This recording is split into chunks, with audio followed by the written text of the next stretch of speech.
Hello, everyone. Welcome. It is Friday, March the 1st, 2024, here on a sunshiny day in Dallas.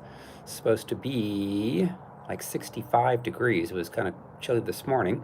I think it was in the upper 30s, but it's warming up now. The sun is out, and it's supposed to be 65 today and 80 degrees tomorrow. So how funny. It was 94 on Monday. Then it got down to where it snowed yesterday morning for a little while. And now 65 today and 80 tomorrow. So dramatic temperature changes, that's for sure. School of Deliverance, getting more and more people signed up for that. That starts on Monday night at 8 p.m. You can wait until Monday, right before 8 p.m. Eastern time to sign up. If you want to, again, we've had people that sign up at the last minute. So if the Lord is calling you to do and to learn about deliverance, inner healing, soul wound healing, and you want to learn from me, I've done thousands of personal sessions with people. I've done a lot of course, social media on Facebook, YouTube, TikTok, Instagram, deliverances, and we've seen thousands and thousands around the world who have major life-changing experiences where they no longer, or very little, do they struggle with the fruit of the flesh anymore. They now struggle with having so much joy and fruit of the Spirit, which is a good thing to struggle with. You want that, so you can see the changes in your life, and you see a lot more healings and so forth, and then you can help other people. And there's nothing more satisfying in life to take a person through a healing and deliverance session. And then I always say it's a process, so you can sit down and go through an hour session or a couple of hours, but you typically, you didn't get hurt and wounded in a day or in an hour. You got hurt and wounded over your entire life from other people that are hurt and wounded. So it may take you a couple of years to see dramatic changes from where you were a couple of years ago. But we've seen so many people that were able to learn to forgive. And that's one of the hardest things that people have is, how do I forgive? Or I don't want to forgive. Or I've been watching psychologists talk about, you don't have to forgive. And so they obviously are a mess if you don't forgive, because demons have rights. And then March 31st is the Worldwide Deliverance Session. So the topic of the day is, you can be in the perfect will of God and your life look like a mess. Now again, the converse of that is you can be completely not in the perfect will of God. You're living selfishly for your flesh, and you're mad and you're angry at everyone, and you got all this sickness and disease, and so you got to do your part. You have to understand that. You can't expect the Lord to heal you from things when you're still gossiping and slandering and lying and cheating and stealing and having sex outside of marriage and looking at pornography and all that stuff. You can't expect the Lord to bless you because of all that. But you have to understand that if you are pursuing the Lord with your whole heart, and you're humble, and you are desperate to do the things the Lord wants you to do in your life, so you're pursuing it, you're behaving the way that you should, understand that your life still can look like a mess. And you may have people that are, I don't know, in the church that would judge you and say, well, you're obviously doing something wrong. Kind of like Job's friends. Remember Job? Remember he had these great friends that kept saying, well, it's because of you. It's because of this. It's because of that. You must have sin in your life. And his wife even said, just curse God and die.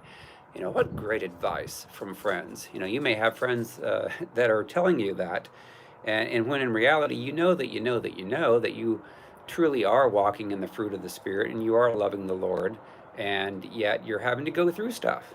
Some of the stuff might be from witchcraft. You might be getting cursed from people that are jealous and hateful to you.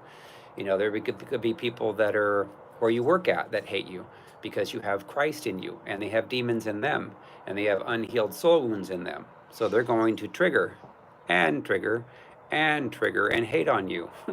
So then that's par for the course. You have to understand that. So I'm talking about in today's teaching is that maybe you've gone through some inner healing and some deliverance, and you truly do have a heart for wanting to be obedient to the Lord in every way. And there may be some struggles you have. We all tend to have some struggles here and there. But I'm talking about those types of people, not those types of people that are, say, I don't know, walking clearly in the spirit of Jezebel and in rebellion and have all kinds of confusion and their life's a mess. It's because of the sin that's in their life. So I'm saying sin has become rare in your life.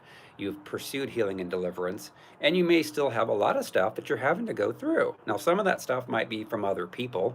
If you have relationships with other people that are not healed, aren't delivered, they're going to make decisions that ultimately oftentimes are bad. Maybe they're choosing to live lives full of sin and being loving the world, and they need to clean up their lives. So if you maybe are a caretaker for them, that might affect you, that might impact you. You might be married to someone that does not want things of the Lord, and you really do. Well, you're going to be negatively affected from them as well. So you have to understand, you have to see the whole picture the way the Lord does. But I'm going to talk about some people in the Bible whose lives were in the perfect will of God, and yet they had to go through some hell here on earth before they got to heaven. So Moses is one. Moses left a life where he was like the prince of Egypt. He had it made. He had all this money, but yet he learned who he really truly was. And so he left all of those money and blessings and girls and women and all that, and he went to the wilderness. Of course, it was because he ended up killing an Egyptian that was treating harshly a Hebrew.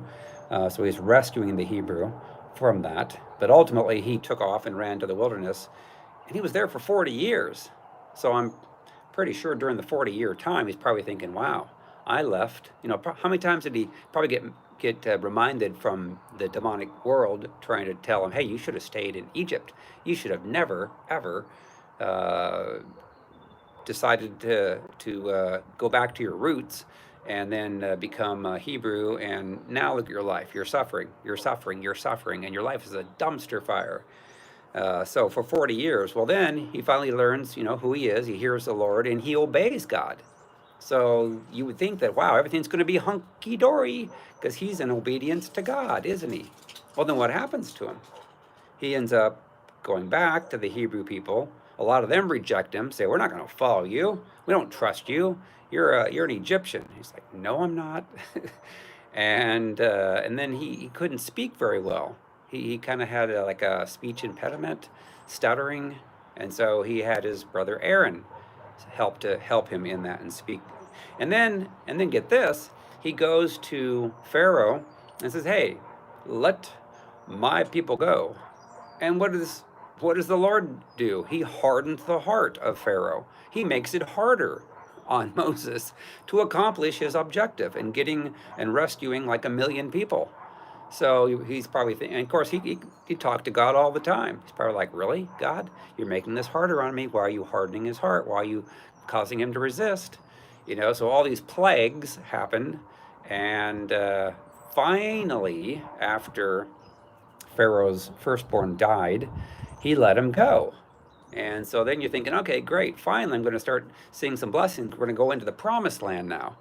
And then, of course, the Egyptians come chasing him and try to kill them after they had second thoughts. And then God opened up the Red Sea to cross over it. And you think at that point, oh, finally, now I'm going to have some blessings. I'm going to have some fun now because we're going to go into the promised land the Lord has. Well, then they end up having some of their people go out and check out, and they learn that there's spies. Well, there's spies that go into their land, and they learn that there's giants in the land. And so they get afraid, the people. We can't beat these people. And so they complain, and they complain against him. And then Moses is like complaining to God, saying, wow, your people. And God's saying, no, they're your people, and nobody would take these people. And so the Lord had them all die out in the desert for 40 years. So can you imagine Moses for 40 years saying, wow, this is the perfect will of God? Now, again, we know that he hit the rock instead of speaking to it. So he was prohibited from walking into the promised land. He died prior to that. And they didn't know exactly where he died at, but I've been over to Israel, and I went to a place where they suspect that he was buried near. And you can see like the Dead Sea to the south, and you can see like Jericho uh, to the north of that. So, anyways, so Moses, his perfect will was he had to suffer. He had to suffer a lot. And he had people that came against him and didn't like him being the leader. So if you are leading, you are a leader in the church or ministry, and you truly are doing what the Lord's called you to do, you'll probably have opposition from people, largely that aren't healed, aren't delivered all the way. And maybe they have a lot of demonic spirits, but they call themselves Christians, and they can come against you, lie about you, and try to turn people against you. And then you're like, wow, Lord, this wasn't fun. Did I really sign up for this? And then there's Joseph, good old Joseph. Remember, Joseph came from Rachel. Rachel, the Bible said, was beautiful. And he had brothers that came through Leah. Of course, he had one younger brother named Benjamin that came through Rachel. But the other brothers came through Leah, and the Bible said apparently she wasn't beautiful. So you can imagine these brothers are jealous because their dad, Jacob, loves Joseph. And so they plot to kill him, and then they finally sell him into slavery. So you can imagine, bye-bye, see you later, Joseph. You and your dreams of us bowing down to you. You know, they hated him. So you can imagine on the way to Egypt, he's probably thinking, wow, but Lord, why am I being punished? Why am I suffering? I thought I was doing what the Lord wanted me to do. And so then eventually his life starts to get better. And he's being blessed. He's given full control over the Potiphar's estate. Well then, knowing that Joseph's mother, Rachel, was beautiful, he was probably pretty ruddy or handsome himself. So Potiphar's wife got the hots for him, wanted sex with him. And he took off running. She grabbed his jacket and then accused him and lied about him and said, he tried to have sex with me. And then Potiphar believed it and threw him in prison. So you can imagine while he's in prison, he's probably thinking, wow, Lord, I didn't do anything wrong. This is an injustice. Where is the justice? For you're righteous. You know, and how many of us are living godly, righteous lives, and you're being falsely accused, and you're facing negative circumstances for nothing that you did that was wrong in the eyes of the Lord, but because a person's got maybe the Jezebel spirit, and they're really good at lying, so they twist things, make things up, and sell them to as many people that will listen to some good, juicy gossip. And before you know it, people hate you. But you're like, wait a minute, I didn't do anything wrong. That person's the one that did wrong. So there he is in prison, and he was there for at least 3 years. Some might say longer, but I'm going to go with the 3 years. 3 years, though. Can you imagine 3 years? You're like, wow, Lord, here I am, 2 years into it, and then not even knowing how long, if ever, you'll get out. And then after 3 years, and then while you're in prison, you end up interpreting the dreams of the baker and the other person, and then one of them gets their head cut off, and the other one lives, and he forgets to tell to Pharaoh that, hey, this guy interpreted my dream. So then finally, Pharaoh has a dream, and he can't interpret it. So then the guy remembers, hey, there's a dude in jail named, I think, Joseph, and he can interpret dreams. So then he interprets the dreams, and then all of a sudden, he comes out of prison, and he becomes number 2 in command. So at that point, he's probably thinking, wow, finally, all the suffering. But think about during the years of the suffering, if somebody thought of Joseph, maybe his brothers, they're like, wow, that sucker, he's going to, we got away with it. Everybody thinks he died. Oh, this is great. Well, they didn't get away with it. And then ultimately the Lord did some recompense, and the brothers had to humble themselves. They came back, and Joseph put one over on them and ultimately accused them of stealing. And then they were afraid for their lives. And then when he finally revealed himself, and then he started crying because he had a good heart. But just think the brothers are, and that was a great reconciliation. That doesn't always happen with family members. A family member's got a free will to choose to live in sin and lie about you and hate you and be jealous of you, then you may never, ever, ever see that, obviously.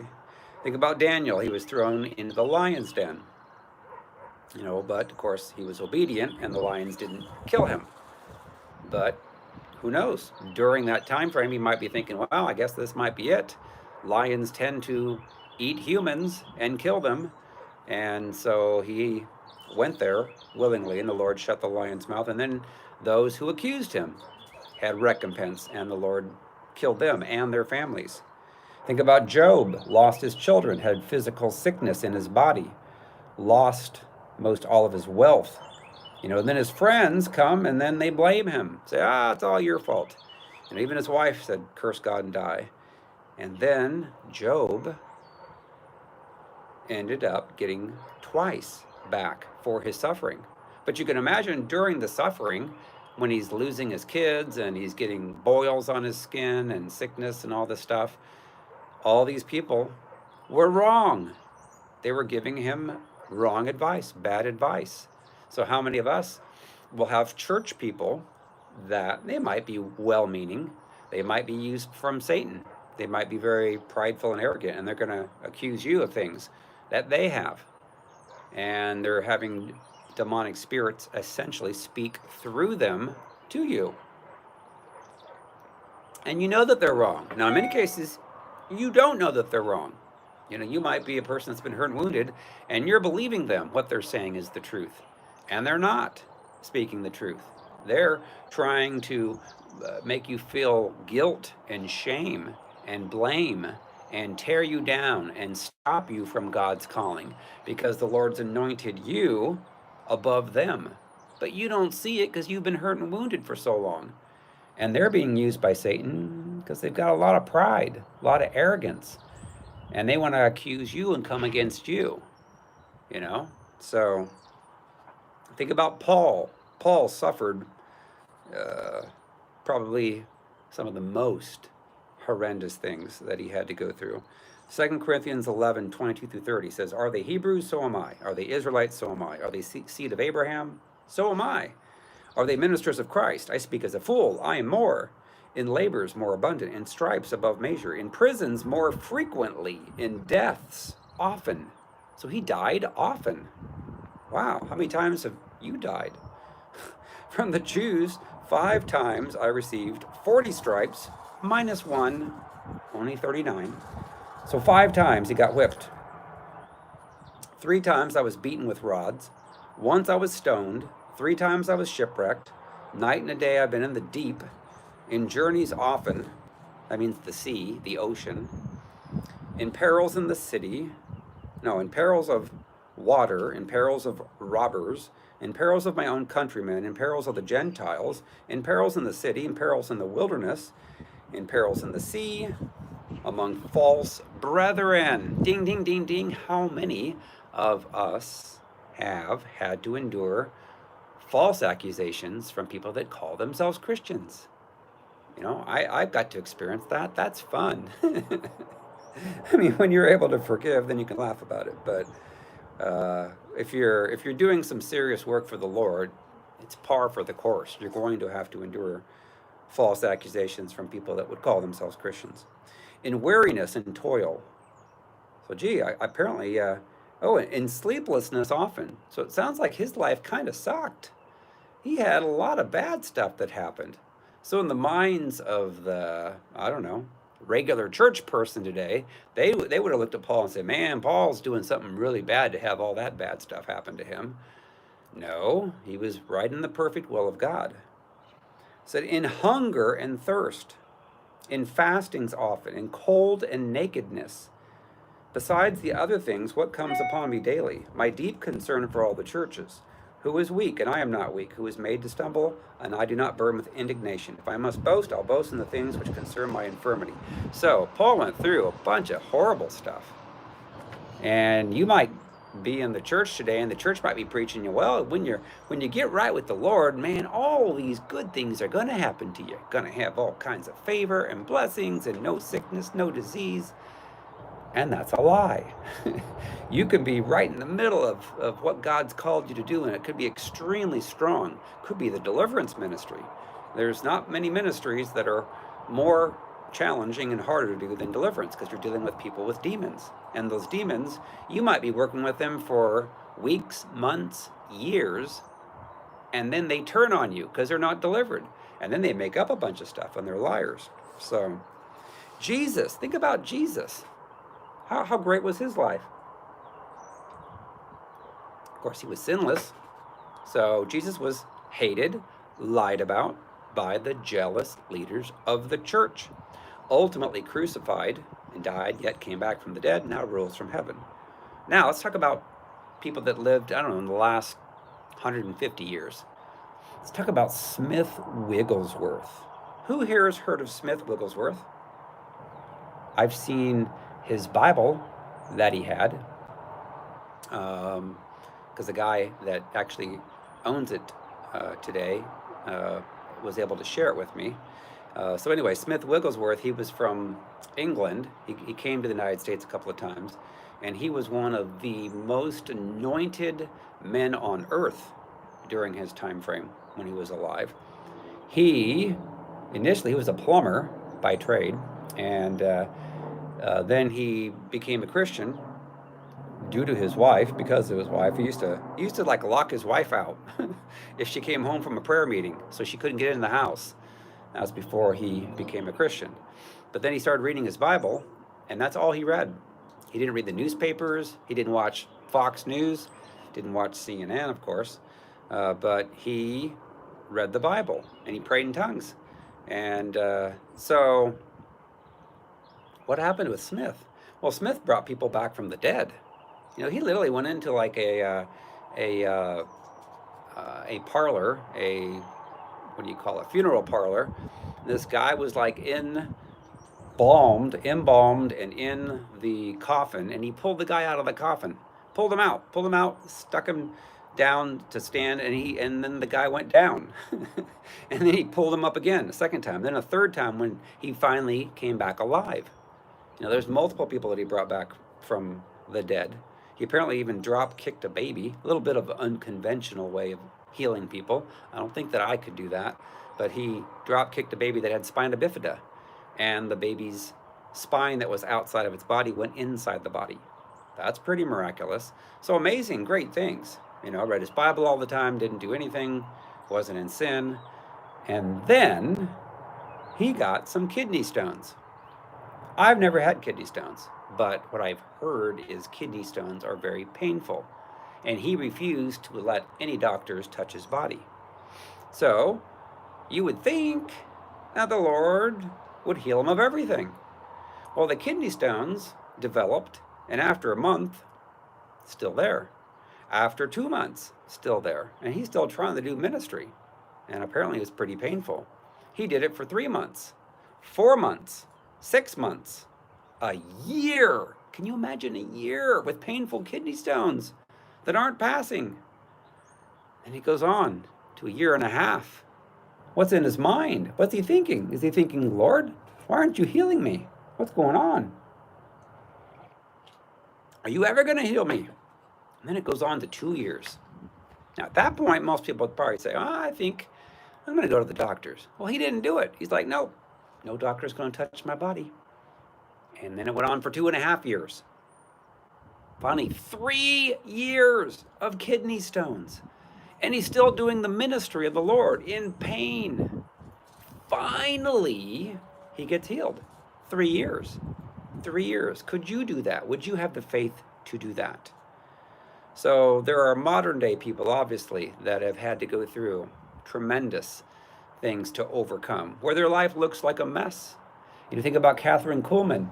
Catherine Kuhlman had like everyone in her ministry that turned against her. Well, that would not be fun to have people in your own ministry to do that, would it? No, that would be kind of a challenge, be kind of a put off. You know, and there are many people that have had ministries in the last 100 years where you have people that are compromised themselves. And they can be through jealousy and all that stuff, but demonic essentially. So, suffering is a part of being a Christian. Many will suffer in various ways. It can be lies, slander, gossip, emotional abuse, physical, sexual abuse. You might have to care for other people. It might be from caring for your own loved one. It could be, one of the hardest things to do is to be the caretaker for a parent that's abused you your whole life. Where most people say, I'm not going to be around them. I'm going to get out of town. I'm going to move far away. I don't want to deal with them. And they may not have it, they may have siblings that refuse to. Oh no, I know how cantankerous they are, and I don't want to be around that. And so you have one person that tends to be the scapegoat, which has the moral compass that gets stuck with that unpleasant job as they get older. So they've been abused their whole life, and now the person's nearing death, and they're still being abused until the day that they die. It takes a very special person that can go through and do all that. That's extreme suffering. Just it's horrible, obviously. So what else? And you might have to care for your son. You may have a son that has been injured, and it could be that they have some mental challenges, and then you're having to deal with that. And then you have those that are out there in the religious churches that would give you all kinds of scorn and judgment and be horrible, and they couldn't go through 1% of what you have to go through. Of course, doing ministry, you're going to suffer for that. You could have lack of finances, debt. You could have people with jealousy and hatred towards you. So you can be struggling to make it, and yet God is going to use you greatly to help others get through their trials and tribulations. So again, understand the Bible says in James 1:2-4, my brethren, count it all joy when you fall into various trials, knowing that the testing of your faith produces patience. But let patience have its perfect work, that you may be perfect and complete, lacking nothing. So again, understand, I always say it's par for the course. We're going to go through stuff. And those that would preach messages saying, well, when you give your life to the Lord, man, everything's going to be better. Everything's going to be great. It's like, no, in a lot of ways, it could get worse than what you're at, because you're not serving the Lord. Once you decide to serve the Lord, then you're going to have a lot of demonic attacks come against you. And the demonic attacks can also come against you from those in the church. That's where a lot of people, they go into the church, they expect people to love them unconditionally and be gracious to them, and they get even more attacks from those that are in the church. So anyways, I really sense the Lord wanted me to talk about this topic because I wasn't going to talk about it. In fact, I haven't normally done lessons on Fridays, but I had another lesson picked out that I was all prepared to talk about, and then the last hour before, the Lord said, I want you to switch and talk about this, because there's a lot of people out there that are right in the perfect will of God, and they're doing what God wants them to do, and then they are getting attacked or they're having struggles, and it's nothing that they are doing wrong, and in many cases it's what others are doing wrong. So anyways, all right, that is it. Have a great weekend, and we'll see you on social media. Bye-bye.